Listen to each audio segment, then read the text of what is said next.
The Labour Party, and specifically Sir Keir Starmer, are frightened of voters. You see this in their plans to cancel elections. You see it in the attack on our liberties.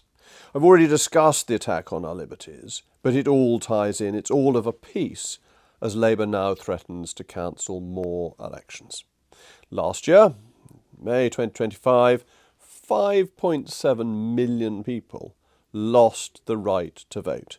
People in Norfolk, in Suffolk, in Essex, in Hampshire, in Sussex, in Surrey, in Thurrock and the Isle of Wight lost the right to vote because Labour was already going down in the polls, and it was more convenient not to do it.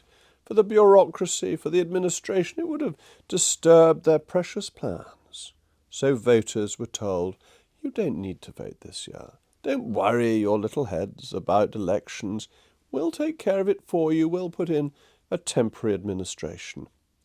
I accept this has happened in the past. It happened in 1974, and it's happened with individual councils when they've been reorganised. But this is a very large scale and a very different time in which to be doing it. If you go back to 1974, when there was a big council reorganisation, it was a two-party system. Almost all the votes either went to Labour or to the Conservatives, and therefore if those two parties were happy not to have an election, it didn't really affect anybody else. It was a mistake in my view, but it wasn't an outrage to democracy. It wasn't going to change very much. But that's not true anymore. Now you have the Greens taking lots of votes from Labour. You have Reform that is consistently top of the polls. We don't have a two-party system, and therefore denying elections means that you keep something in place that is most unlikely to be voted back in. So instead of continuity with what is likely to be given to you anyway, you have a continuity with something that the electors don't any longer want, and that's their right to stop it. And if you think about this, think about the state of the nation, think about where we are as a country in the relationship between the elected and the electors. There is huge dissatisfaction. I think more dissatisfaction than we have known in recent decades, even possibly in recent generations. That people feel that they vote and it makes no difference. They feel that their concerns are not taken account of. They feel the government can't really bother itself about immigration. It goes through the motions, but it doesn't do anything. People complain, but nothing changes. Conservatives go out, Labour comes in, and still the small boats keep flowing and the potholes get worse. Feeling of disconnect between the governed and the governing. That makes cancelling elections really quite a risky thing to do because it accentuates the divide between the two, between the rulers and the ruled, and makes the dissatisfaction greater and indeed the temper less good. Fortunately, we are a very even-tempered nation, but voters are beginning to get angry, and denying them the vote is likely to make them angrier still. So next year, what's going to happen? Well, next year the proposal is for the mayoral votes in Greater Essex, Hampshire and the Solent, Norfolk and Suffolk, Sussex and Brighton to be cancelled. For what it's worth, my personal view is that these mayors are nonsense anyway. It's a stupid idea. I'm not in favour of English devolution, always thought it's not in the interest of the country. But nonetheless, it is going ahead, and votes were scheduled to take place in these four mayoralties, where a poll by political calculus, which they caveat by saying that people may vote differently in mayoral elections, it's just a snapshot of support, but nonetheless where the snapshot of support shows that Reform would win every single one of them. In none of them is the Labour Party close. In two of them the Labour Party would be in fourth position, and in two of them it would be in third position. Reform in every case polls top, with the Conservatives coming second. So you see, without being unduly cynical, without looking for conspiracy theories under every bush, you see a real interest for Labour to cancel these elections for two reasons. One, to avoid humiliation, the humiliation of coming fourth behind the Lib Dems, and two, the fear that the blob, the establishment, has of Nigel Farage and Reform. They cannot bear the thought that Reform could win 4 mayoralties in one fell swoop. So they delay them. And they say the reorganisation isn't ready and it will take time. Though they managed to have it in Lincolnshire last year, and that seemed to go perfectly well. Perhaps that's why, because Reform won there, that they've become more nervous.